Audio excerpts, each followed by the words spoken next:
ఏ మాట అవసరం ప్రభు అని ప్రార్థన చేస్తే ప్రార్థన గురించి తెలియపరచమన్నాడు. దేని గురించి? ప్రార్థన. బైబిల్ గ్రంథంలో చాలా మంది భక్తులు ప్రార్థన చేశారండి. వారికంటే కూడా ఎక్కువగా శ్రేష్టమైన ప్రార్థనా పరుడు ఎవరంటే ఒకటి దావీదని మనం చెప్పొచ్చు. దావీదు ప్రార్థించిన విషయంలో కానీ దేవుణ్ణి స్తుతించే విషయంలో కానీ చాలా ఆసక్తి కలిగిన వాడు. ఎటువంటి వాడు? చాలా ఆసక్తి కలిగిన వాడు. దావీదు చిన్న వయసు నుండి నేర్చుకున్నాడు దేవుని సముఖంలో ఎలా స్తుతించాలో. ఒక తమ్ముర చేత పట్టుకొని అరణ్యంలో గొర్రెలు కాసుకుంటా కూడా దేవుని ఏం చేస్తూ ఉన్నాడు? స్తుతిస్తూ ఉన్నాడు. ఇంకన్నాడు, స్వరమండలమా సితారా మేలుకొనుడి, నేను వేకువనే. ఎందుకు లేస్తాడంట? ఎందుకు లేస్తాడు? కొంతమంది ఏకుని లేచి గొడవలు పెట్టుకుంటామంట. కుటుంబంలో అది లేదు ఇది లేదని భర్త భార్యతో గొడవ, లేకపోతే భర్త భార్యతో గొడవ. అయితే దావీదైతే నేను వేకువనే లేచదను. ఎందుకయ్యా? ఆయన బలమును ఆయన ప్రభావమును చూడాలని. దేవుని స్తోత్రం కలుగునుగా. కనుక ఇలా దావీదు ఒక శ్రేష్టమైన విలువైన ప్రార్థన జీవితాన్ని కలిగి ఉన్నాడు. కొద్ది నిమిషాలు దేవుని యొక్క వాక్యాన్ని మనము క్లుప్తంగా ధ్యానం చేసుకొని ఆశీర్వాదకరంగా మన గృహానికి వెళ్దాం. దేవునికి మహిమ కలుగునుగాక.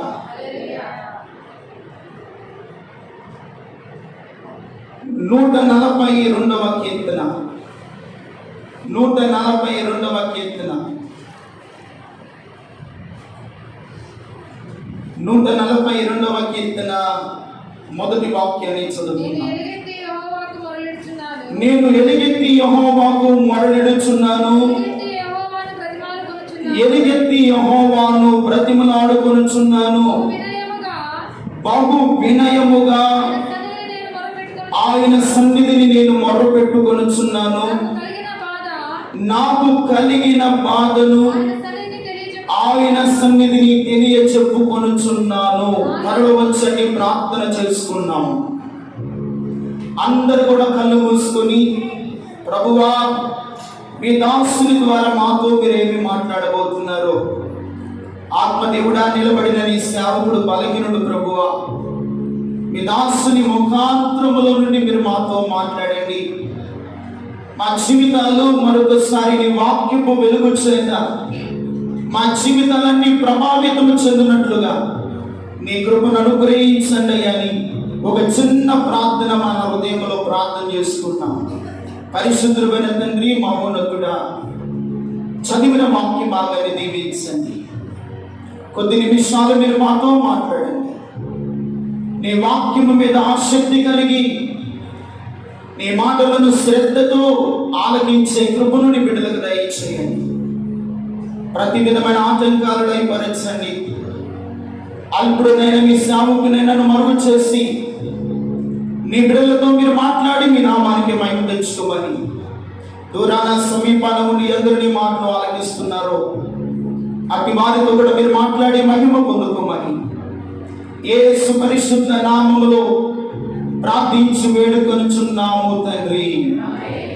ఆమేన్. హల్లెలూయా. మంచిది. మరొకసారి ఇప్పుడు వచ్చిన మీ అందరికీ హృదయపూర్వకమైన వందనాలు, దేవుని స్తోత్రాలు.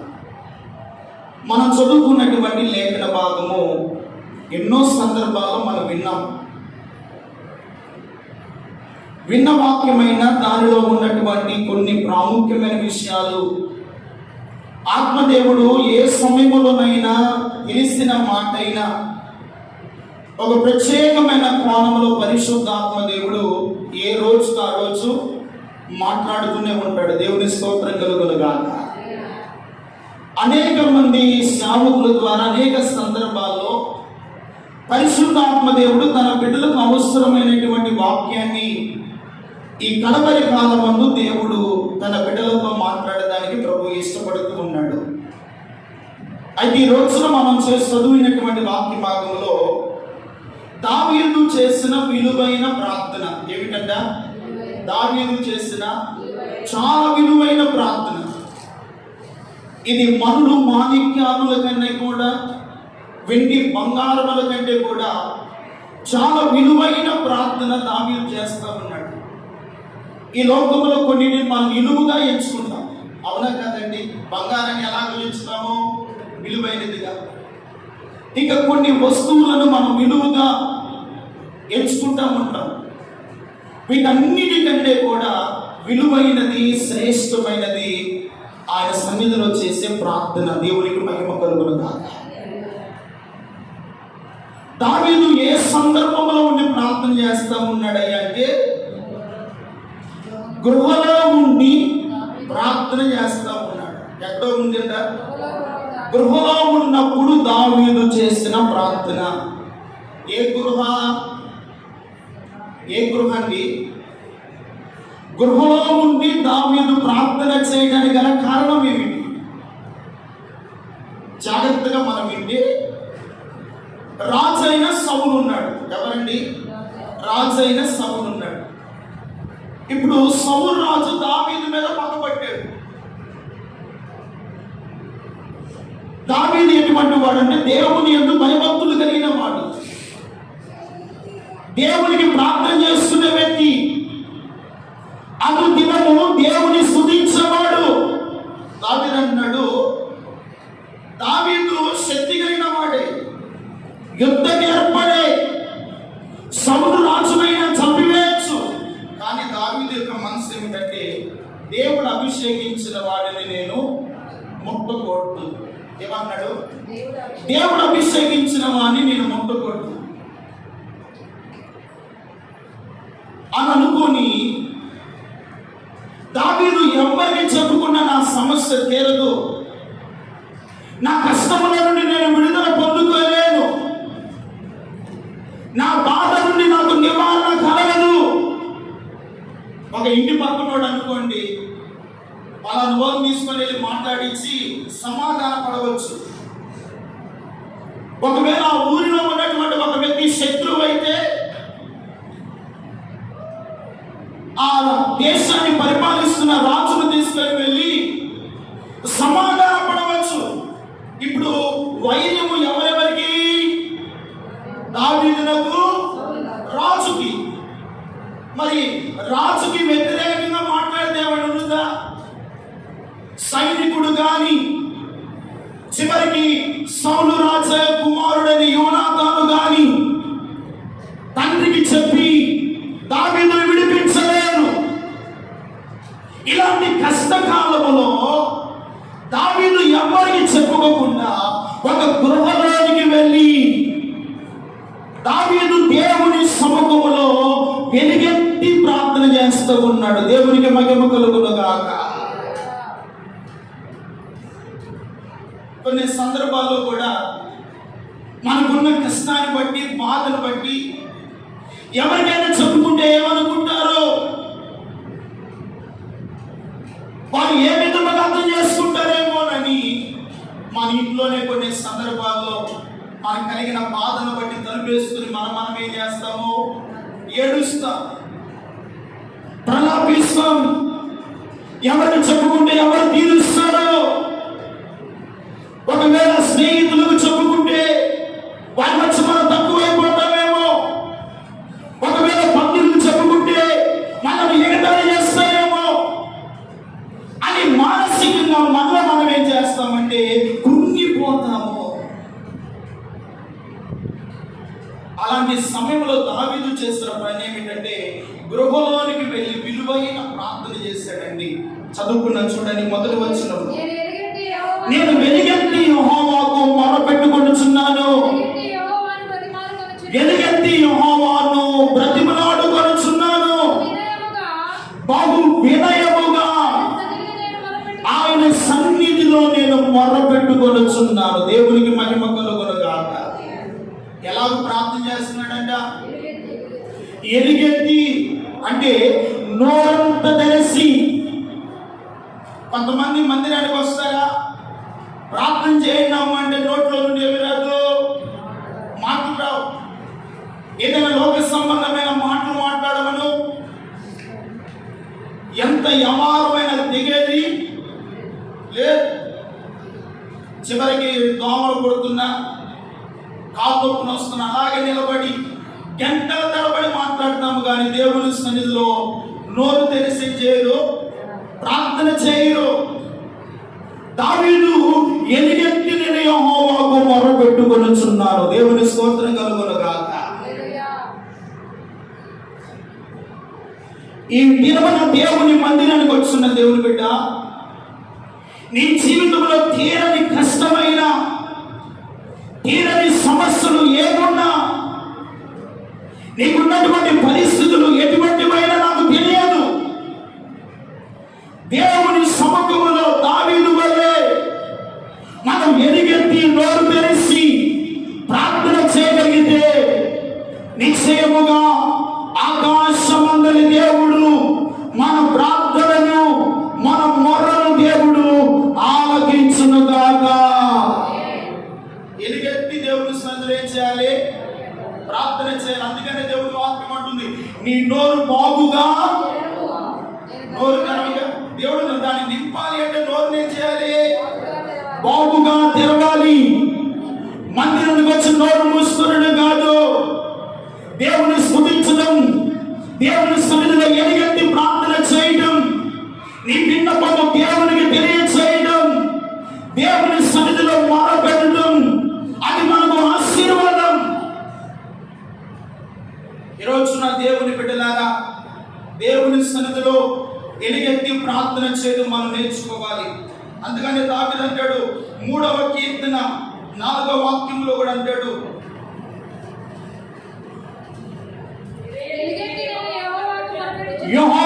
ఎలుగెత్తి నేను యెహోవాకు మొరపెట్టుకొనుచున్నాను, ఆయన తన పరిశుద్ధ పర్వతము నుండి నాకు ఉత్తరమిచ్చునుగాక. ఏమంటున్నాడు? ఎలుగెత్తి నేను యెహోవాకు మొరపెట్టుకొనుచున్నాను, తన పరిశుద్ధ పర్వతము నుండి ఆయన నాకు ఉత్తరమిచ్చును. ఎక్కడ నుండి ఉత్తరం ఇస్తాడంట? ఆయన పరిశుద్ధ పర్వతము, ఆయన పరిశుద్ధ పర్వతమునైన సీయోనులో నుండి దేవుడు మనకు ఉత్తరం ఇస్తాడు. ఎప్పుడు? మందిరానికి వచ్చి నోరు మూసుకొని కాముగా కూర్చొని వెళ్తేనా? ఒకవేళ పక్కన ప్రార్థన చేస్తుంటే నాకెందుకు, నాకు మౌనంగా ఉంటే సరిపోతుందా? దేవుని మందిరానికి ఎందుకు వస్తున్నావు? ప్రార్థన చేయడానికేగా, దేవుని స్తుతించడానికేగా, దేవుని ఆరాధించడానికేగా. ఎదుటికి మనం ఇంటి దగ్గర ప్రార్థన చేయకపోవచ్చేమో, కానీ మందిరంలోకి వచ్చిన తర్వాత మనం ఏం చేయాలి? నోరైనా తెలిసి చేయాలి, ప్రార్థన చేసుకోవాలండి. దావీదు భయంకరమైన స్థితిలో ఉండి ప్రార్థన చేస్తూ ఉన్నాడు. ఏ స్థితిలో ఉండి ప్రార్థన చేస్తున్నాడో 3వ వాక్యాన్ని చదవండి. 142వ కీర్తన. నాలో నా ప్రాణము కృంగి ఉన్నది, నా మార్గములన్నీ నీకు తెలియను, నన్ను పట్టుకొనుటకై నేను నడవవలసిన త్రోవలో చాటుగా పగవాడు ఉరియొంగి ఉన్నారు. నా కుడి ప్రక్కన నిదానించి చూడుము. ఇదిగో వినండి, నన్ను ఎరిగిన వారు, దావీదుని ఎరిగిన వారు రాజుకోటలో లేరా? ఏమండి వినండి, నా వైపు చూసి, దావీదుని ఎరిగిన వారు రాజుకోటలో ఉన్నారా లేదా? ఉన్నారు. దావీదుని ఎరిగిన వారు ఉన్నారు. కానీ ఈ రోజు నా శ్రమ కలిగినప్పుడు ఒక్కడునో నా వైపు లేకపోయేను. శ్రమయే, నివాసం ఏది నాకు దొరకలేదు, ఆశ్రయం ఏది నాకు దొరకలేదు. ఇదిగో దావీదు ఎడల జాలి పడిన వాడు ఒక్కడు కూడా లేడండి. ఈ రోజున నువ్వు ఎన్నో కష్టాలు వచ్చున్నావు, ఎన్నో సమస్యలు వచ్చున్నావు, ఎన్నో రోగముల చేత నలిగిపోతున్నావు. నీ మీద ఒకవేళ జాలిపడి వారు నీ ఇంటి వారు లేకపోవచ్చు, నీ బంధువులు నీ మీద జాలి పడకపోవచ్చు, నీ ప్రక్కన వాదించు వారు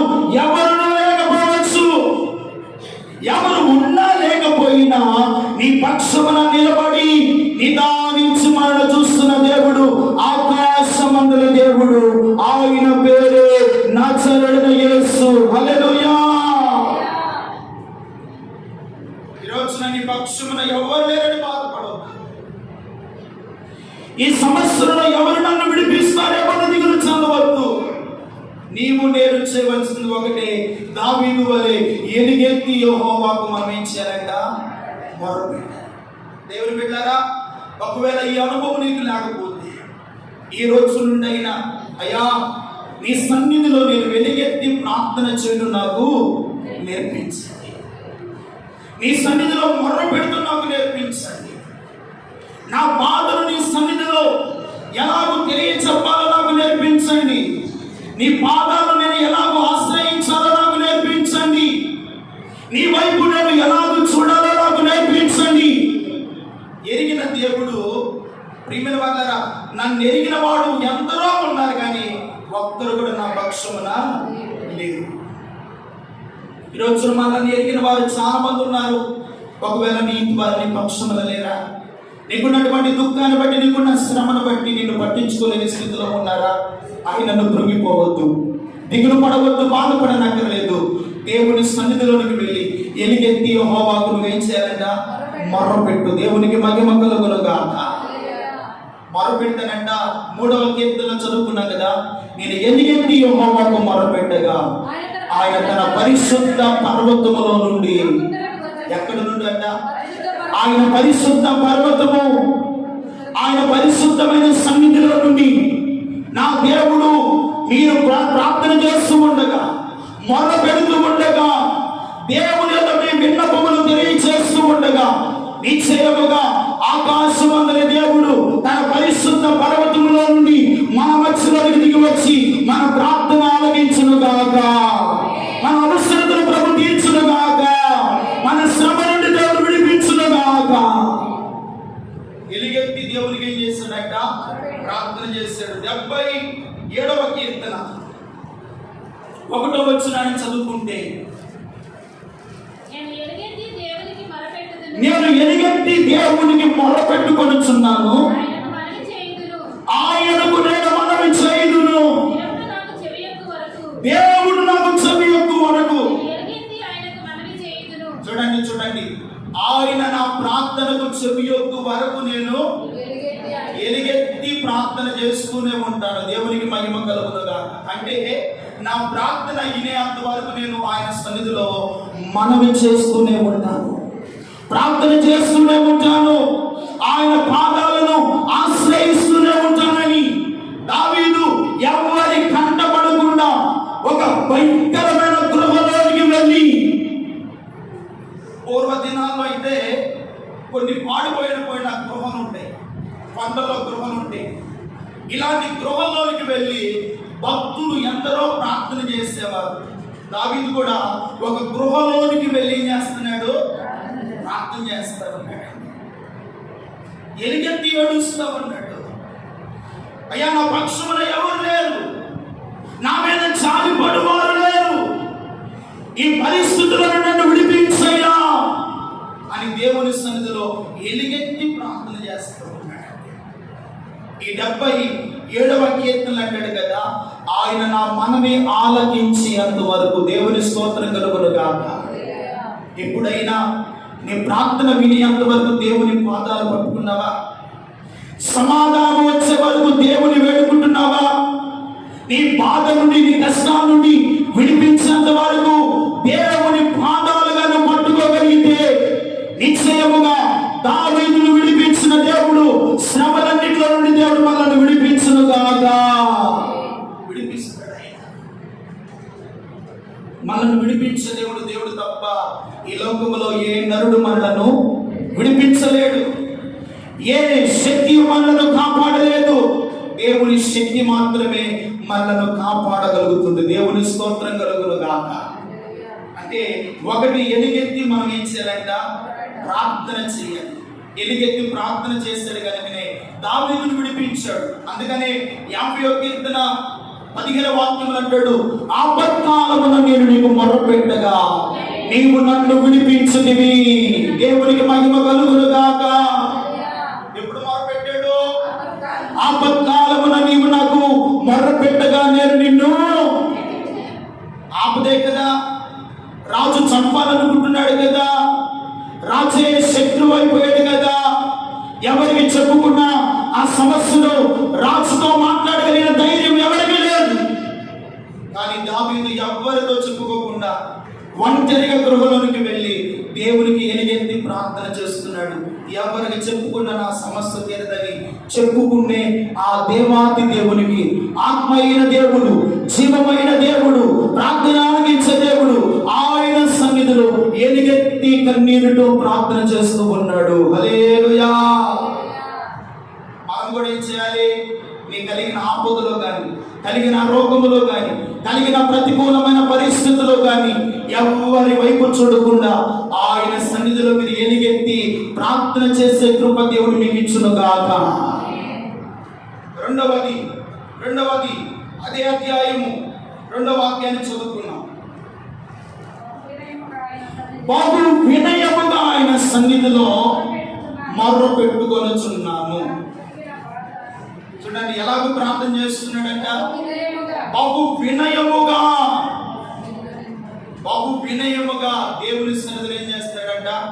ప్రార్థన చేస్తూ మొర పెట్టుకొనుచు నా కలిగిన బాధను ఆయన సన్నిధిలో. ఈరోజు మన కలిగిన బాధను ఎవరికి చెప్పుకోవాలి? మనుషులు చెప్తే మన బాధ తీరుద్దా? వినండి, నా వైపు చూడండి. మన కష్టాలు తీరుతాయా? మన బలహీనతల నుండి విడుదల పొందుకుంటామా? మన అప్పులు తీరుతాయా? మన రోగాలు నయమవుతాయా? కానీ ఏ దేవునికి మనం చెప్పుకోవాలో ఆ దేవునికి కానీ నీ బాధ చెప్పగలిగితే నిశ్చయముగా దేవుడు నీ బాధలన్నింటిలో నుండి నేను విడిపించును గాక. నీ బాధలన్నింటిలో నుండి దేవుడు ఏం చేస్తాడు? విడిపిస్తాడు. ప్రియమైన దేవుని బిడ్డలారా, ఆయన సన్నిధిలో మన బాధను తెలియచేయాలి. ఎలా ప్రార్థన చేస్తున్నాడంట? బహు వినయముగా ప్రార్థన చేస్తూ ఉన్నాడు. దేవుడు ఎవరు ప్రార్థన వింటాడంటే, ఎవడు దీనుడై నలిగిన హృదయము గలవాడై నా మాట విని వణుకుచు దీనుడై ఉండి నా సన్నిధిలో ప్రార్థన చేస్తారో వారి ప్రార్థన నేను వింటాను. దేవుని స్తోత్రం కలుగును గాక.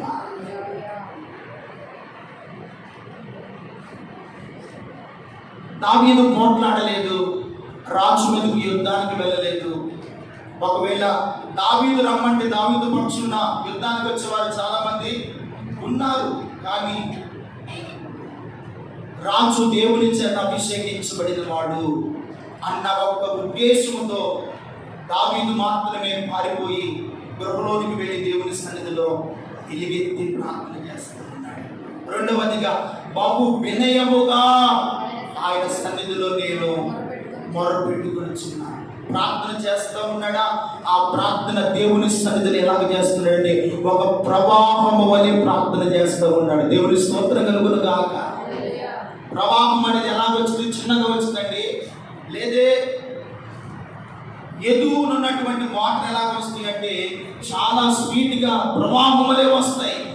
అలాగ తనకున్నటువంటి బాధను, తనకున్న శ్రమను ప్రవాహము వలె దేవుని సన్నిధిలో మొర్ర పెడుతూ తన బాధనంతటిని దేవుని యొక్క వ్యక్తపరుస్తూ ఉన్నాడు. దేవుని స్తోత్రం కలుగును గాక.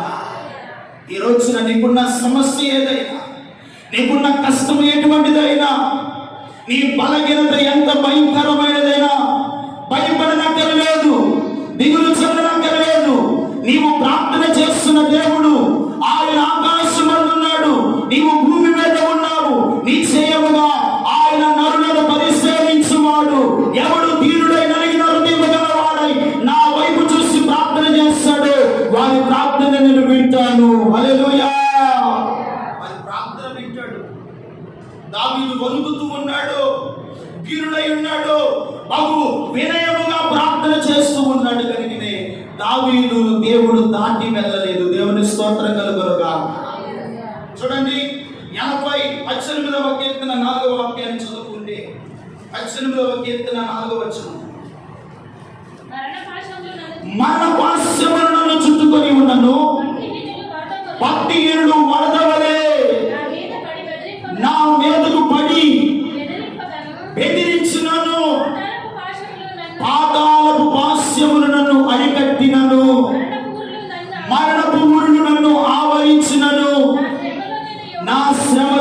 యెహోవాకు మొర్రపెట్టితిని. చప్పలు కొట్టు, దేవునికి మహిమ కలుగును గాక. నా శ్రమలో నేను యెహోవాకు మొర్రపెట్టితిని. ఏం చుట్టుకొని ఉన్నాయంట? మరణపు పాశములు. భక్తిహీనుడు వరద వలె ప్రవహిస్తా ఉన్నారు. శ్రమయు దుఃఖము కలిగి ఉన్నాడు. మరణముతో ఆవరిస్తూ ఉంది. ఆ సమయంలో బహు వినయముగా యెహోవాకు ఏం చేస్తున్నాడంటే, నా శ్రమలో నేను యెహోవాకు మొరపెడుతున్నాను. దేవుని బిడ్డ, ఈ రోజున ఏ మరణ పాశములు వల్ల నారిగట్టుకున్నాయి, ఏ శ్రమ దుఃఖము నిన్ను వేధిస్తూ ఉన్నాయి, ఏ మరణపు ఊరులు మనల్ని ఆవరిస్తూ ఉన్నాయి, నిశ్చయముగా మీరు ప్రార్థన చేస్తే మరణము మన కుటుంబాలు విడిచిపోవును గాక, రోగములు మన కుటుంబాలు విడిచిపోవును గాక, సమస్యలు మన ఇంటిలో నుండి విడిచిపోవును గాక. ఈ దీనుడు మొర్రపెట్టగా యెహోవా అతని శ్రమలన్నిటిలో నుండి విడిపించాడు. దేవుని స్తోత్రం కలుగును గాక. నిజమే, ఈ రోజున మరణపు ఊరులు లేవా, మరణపు పాశము లేవా, శ్రమయు దుఃఖము మనకు లేదా, భక్తిహీనుడు వలె వరద వలె శత్రువు మనల్ని ఆవరించలేదా? ఏ శత్రువు మన మీద దాడి చేస్తున్నా నీవు మొర్ర పెడుతూ ఉండగా ఆ శత్రువుపై దేవుడు విజయం అనుగ్రహించును గాక. దేవుడు ఇస్తాడు. భయపడవద్దు, దిగులు చెందవద్దు. గడిచిన 2 వారాలుగా చాలా భయపడుతూ ఉన్నానండి. ఏందో ఒకళ్ళని అడిగితే ఒకళ్ళు ఏదో ఒక సమస్య అవుతాడు, అలా ఉండాలి, ఇలా ఉండాలి, జాగ్రత్తగా ఉండాలని. ఒకవైపు నా బలహీనతను బట్టి బాధపడుతుంటే మనుషుల మాటలు బట్టి ఇంకొక ఆధార్యం. ఏది ఏమైనప్పటికీ ఇవన్నీ కాదు నాయనా, నీవు పేరు పెట్టి నన్ను పిలిచావు, నీ మహిమ కలిగిన సేవ కొరకై పిలుచుకున్నావు. బ్రతికిస్తే నీ సేవ చేస్తా, ఆరోగ్యం ఇస్తే నీ కొరకు నిలబడతా. ఏది ఏమైనా మరణమైన జీవమైన ఏదైనా నీ చిత్తమే ప్రభు అని ప్రార్థన చేస్తే దేవుని స్తోత్రం కలుగును గాక. దేవుడు ఆయన ప్రతి దినము ఏ పోటుకు తగిన పోటుకి ఆరోగ్యాన్ని దేవుడు ఇస్తూనే ఉన్నాడు. దేవుని స్తోత్రం కలుగును గాక. ఈ రోజున ఆ ఆధైర్యం అంతా కూడా తొలగిపోయింది. దేవుడు ధైర్యాన్ని ఇచ్చాడు. దేవుని స్తోత్రం కలుగును గాక. అందుకనే మరణ పాశములు నన్ను చుట్టుకొని ఉన్నాను, శ్రమయు దుఃఖము పాతాళపు వేదనలు అడుగట్టి ఉన్నాను, నేను భయపడను, నా శ్రమలో నేను యెహోవాకు మొరపెట్టింది. దేవుని బిడ్డలారా, నువ్వు కూడా భయపడనట్లేదు. ఈ శ్రమలో యెహోవాకు మీరు ఏం చేయాలి? మొరపెట్టాలి. ఆయన పాదాలు సమీపించాలి. ఆయన కృపను ఆశ్రయించు వారిని దేవుడు బహుగా విడిపించడానికి ఆయన చాచిన తన బాహువును చాపినవాడు. దేవునికి స్తోత్రం కలుగును గాక. ఆయన విడిపిస్తాడు. మూడవదిగా బహు వినయముగా ప్రార్థన చేశాడు. మూడవగా నీకే మొర పెడుతున్నానయ్యా. ఏమన్నాడు? ఇక నీకే ఏది ఏమైనా ఇక నీ చిత్తమే ప్రభు అని దేవునికి అప్పగించాడు. ఎవరు? దావీదు. అది అధ్యాయం 5వ వచనం చదవండి. యెహోవా నీకే నేను మొరపెట్టుకొనుచున్నాను, ఆశ్రయ దుర్గము నీవే. హల్లెలూయా. ఏమంటున్నాడు? అయ్యా, ఎలుగెత్తి నీకు మొరపెట్టాను, బహు వినయముగా ప్రార్థన చేస్తున్నాను. నా శ్రమకు, నా బాధకు ఎటువంటి పరిస్థితులైనా ఇదిగో నీ చేతులకే నన్ను నేను అప్పగించు, అంటే నీకే మొరపెట్టుకొనుచున్నాను. దేవుని బిడ్డలారా, మనకున్న ప్రతి సమస్యలు ఎవరికి చెప్పాలంటే ఇదిగో ఇక దేవునికి అప్పగించు. నీ వల్ల కాలేదా, నీకు చేత కావటం లేదా, దేవునికి అప్పగించు. దేవుడు నీ పక్షమున ఆయన కేర్ తీసుకుంటాడు, బాధ్యత తీసుకుంటాడు.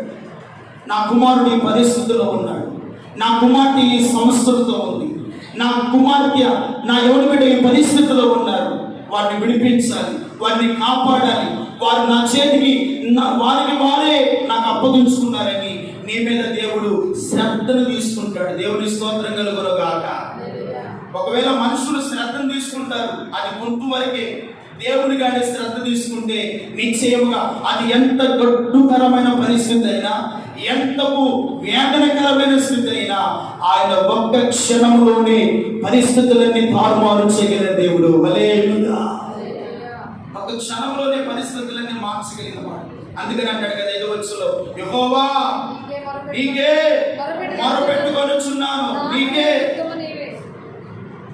ఏది ఏమైనా ఇక నీకే నేను మొరపెట్టుచున్నాను. ఎవరికి మొరపెట్టాలి? మనం ఆరాధిస్తున్న దేవునికే మొరపెట్టాలి. దేవుని స్తోత్రం కలుగును గాక. మన దేవునికే మనము ప్రార్థన చేయాలి. మన దేవుని పాదాలనే మనం ఆశ్రయించాలి. కానీ ఈ లోకం వైపు చూస్తే, ఈ లోక సంబంధమైన పరిస్థితుల వైపు చూస్తే మనం కృంగిపోతాం, దిగులు చెందుతాం, మానసికమైన వేదనకు గురవుతాం, బలహీనత ఎక్కువైపోతుంది, సమస్యలు తీరవు. దేవునికి దానికి సమస్య అప్పగించగలిగితే ఆ సమస్య నుండి ఎలాగో నేను బయటకు తీసుకొని రావాలో నీ మీద బాధ్యత కలిగిన దేవుడు, నువ్వు ఆరాధిస్తున్న దేవుడు, ఆయన పేరే నజరేయుడైన యేసు. హల్లెలూయా. ఆయన కేర్ తీసుకుంటాడు, ఆయన నీ మీద బాధ్యత తీసుకుంటాడు, నీ పరిస్థితుల నుండి ఆయన విడిపిస్తాడు. అందుకని నీకే నేను మొరపెడుచున్నాను. అందుకని వాక్యం అంటున్నాడు కదా, 30వ కీర్తన 8వ వాక్యాన్ని చదువుకుంటే, 30వ కీర్తన 8వ వచనం, యెహోవా నీకే మొరపెట్టుచుని నా ప్రభువును నేను బ్రతిమలాడుకొనుచుని, నేను గోతిలోనికి దిగి వెళ్ళకుండా, ఆ గోతిలోనికి దిగిన ఎడల నాకేమి లాభము? మన్ను నిన్ను స్తుతించునా, సత్యమును గూర్చి అది వివరించునా, యెహోవా ఆలకింపుము, నన్ను కరుణింపుము. దేవునికి మహిమ కలుగును గాక. ఏమన్నాడు? 30 కీర్తన 8వ వాక్యం, నీకే మొరపెట్టుకొనుచున్నాను, నా ప్రభువును నేను బ్రతిమలాడుకొనుచున్నాను. దేవుని స్తోత్రం కలుగును గాక. ఎవరిని మనం బ్రతిమలాడాలి? దేవుని మనం బ్రతిమలాడాలి. దేవుని పాదాలు పట్టుకొని మనం బ్రతిమలాడాలి. ఆయన సన్నిధిలో మనం బ్రతిమలాడాలి. ఆయన పాదాలు సమీపిస్తూ, నాకు సహాయం చేయ, ఈ కష్టములో ఉన్నాను, ఈ రోగముతో ఉన్నాను, ఈ ఆర్థిక సమస్యలతో నలిగిపోతున్నాను, ఇదిగో బిడ్డలకు సరైన భవిష్యత్తు లేదయ్యా, వారు ఈ స్థితిలో ఉన్నారయ్యా, రక్షణ లేకున్నారయ్యా, మారుమనస్సు లేని జీవితంతో ఉన్నారయ్యా, నీ సన్నిధిలో నీకే మొరపెడుతున్నారయ్యా. ప్రభువా నిన్నే బ్రతిమలాడుకొనుచున్నాను. దేవుని స్తోత్రం కలుగును గాక.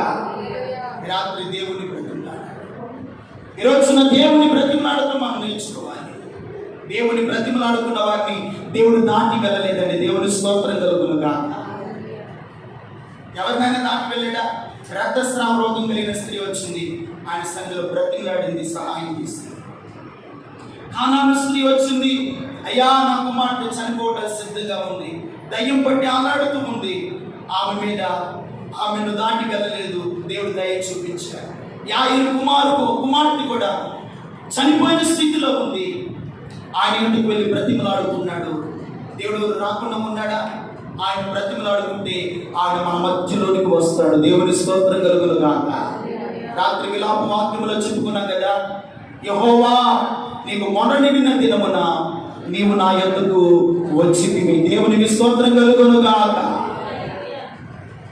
ఆయన మొరనిడిన దినమున, మొరపెట్టిన దినమున ఆయన ఎవరి యొద్దకు వస్తాడు?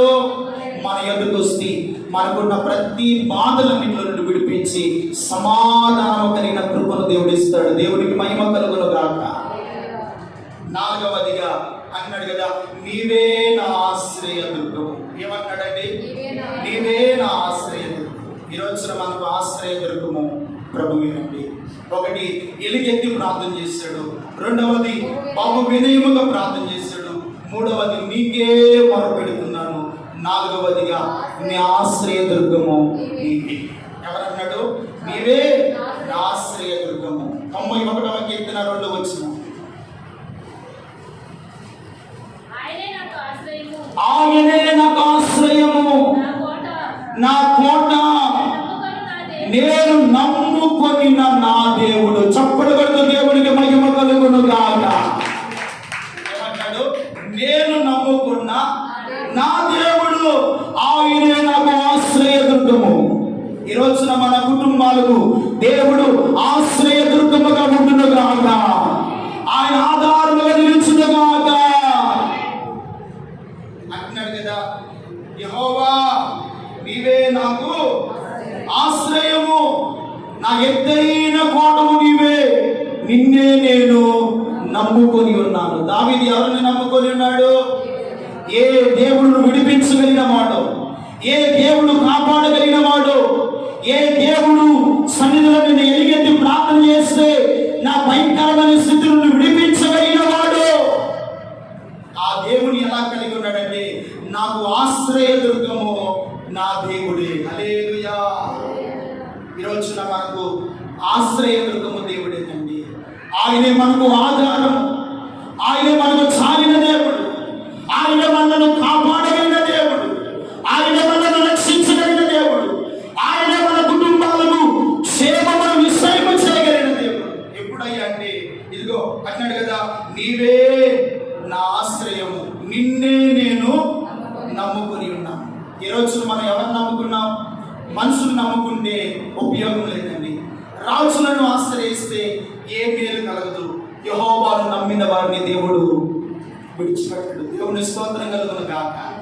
దావీదును విడిచిపెట్టాడా? దావీదు ప్రార్థన దాటి వెళ్ళాడా? శ్రమ నుండి విడిపించడా లేదా? బహు వినయముగా ప్రార్థన చేస్తే తన బాధ అన్నింటినీ దేవుని సన్నిధిలో తెలియజేసుకున్నప్పుడు ఎవరు దావీదు పక్షమున లేకపోయినా దేవుడు అక్కడే నిదానించి తన కుడి ప్రక్కన ఉండి దావీదును ధైర్యపరిచాడు. దేవుని స్తోత్రం కలుగును గాక. ఈ రోజున నీ వెన్ను తట్టి ధైర్యపరచగలిగిన దేవుడు, నీ ఆశ్రయ దుర్గమైనటువంటి దేవుడు, ఆయన మన ఆరాధ్య దైవమైనటువంటి ప్రభువు అయిన యేసుక్రీస్తు వారు. హల్లెలూయా. ఆయన మనకి ఎలాగంటి వాడంట? ఆశ్రయ దుర్గం. అదే 91వ కీర్తన 9వ వాక్యం అంటాడు, యెహోవా నీవే నా ఆశ్రయమని, నీవు మహోన్నతుడైన దేవుని నీకు నివాస స్థలముగా చేసుకుని ఉన్నావు. అపాయము ఏది నీ యొద్దకు రాదు, ఏ తెగులు నీ గుడారమును సమీపించదు. నీవు నడుచు మార్గములన్నిటిలో నీ దేవుడైన యెహోవాయే నిన్ను కాపాడును. దేవుని స్తోత్రం కలుగును గాక. నువ్వు చేసే చేతి పనులు, వెళ్తున్న ప్రయాణాల్లో, వెళ్తున్న మార్గాల్లో దేవుడైన యెహోవా మన మార్గాలన్నింటిలో ఆయన కాపుదల దయచేయును గాక అన్నాడు కదా.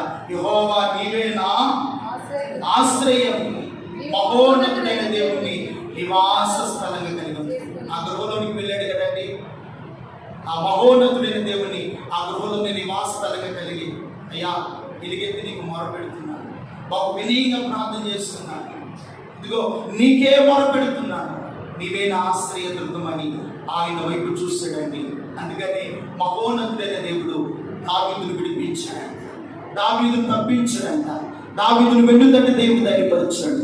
ప్రతికూలమైన పరిస్థితులన్నింటిలో నుండి దావీదును బయటికి తీసుకుని వచ్చిన దేవుడు ఈరోజు నీకున్న కష్టము, నీకున్న బాధ, నీకున్న రోగము, నీకున్న సమస్యలు, నీకు అర్థం కాని పరిస్థితుల్లో ఉన్నావా, నిశ్చయముగా నీ కుటుంబాన్ని, నీ బిడ్డలను నా దేవుడే కాపాడును గాక, నా దేవుడే మిమ్మల్ని రక్షించును గాక, నా దేవుడే మిమ్మల్ని విడిపించును గాక. విడిపించిన దేవుణ్ణి మర్చిపోయాడండి. 5వదిగా అంటున్నాడు, 5వదిగా కృతజ్ఞతాస్తుతులు చెల్లిస్తారు. ఎవరిని? నేను నీ నామమునకు కృతజ్ఞతాస్తుతులు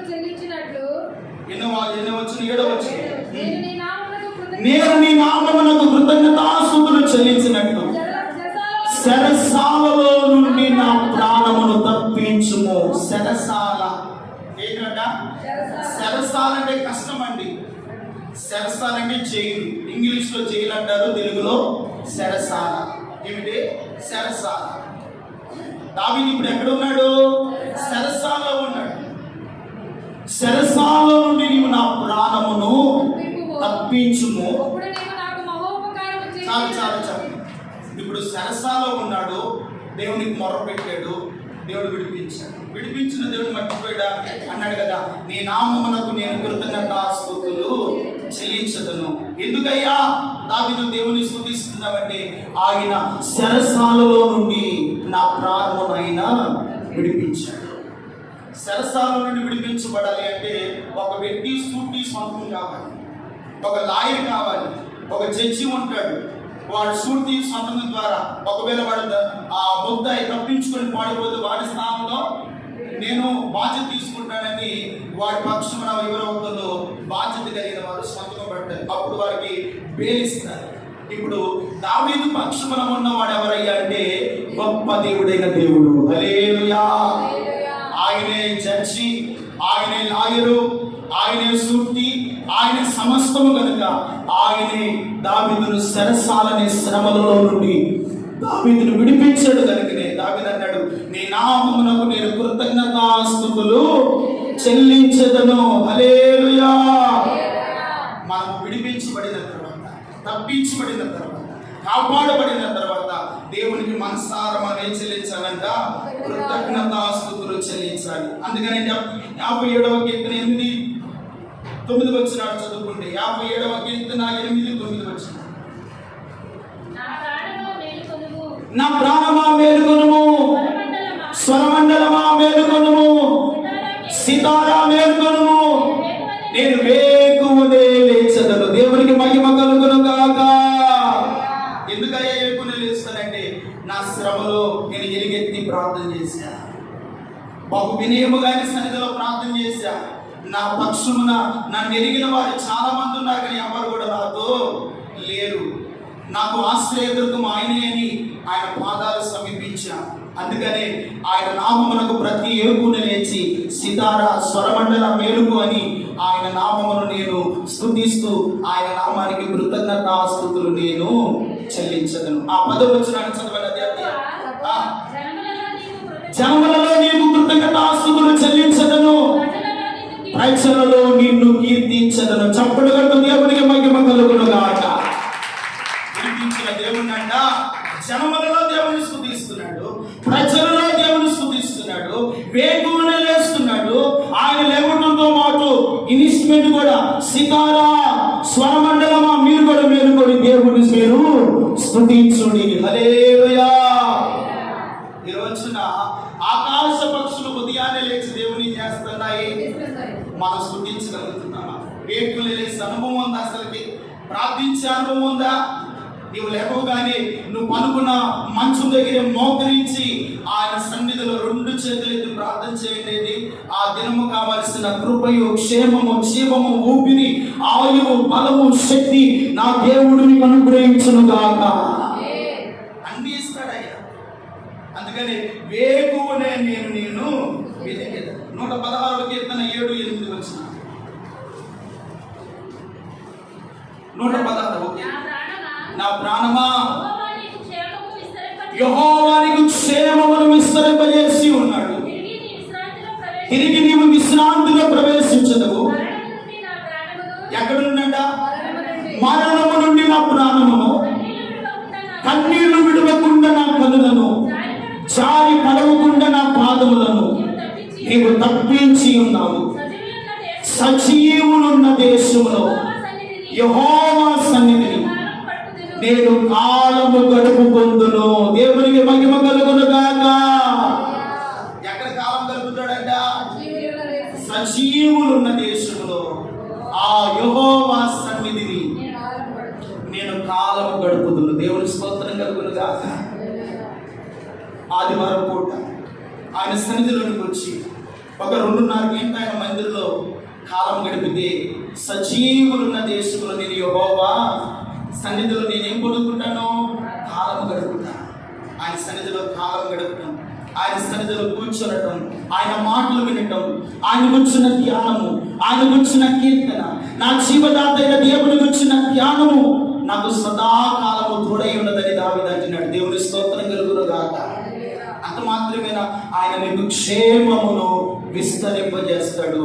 నీవు నీ విశ్రాంతిలోనికి ప్రవేశించదు.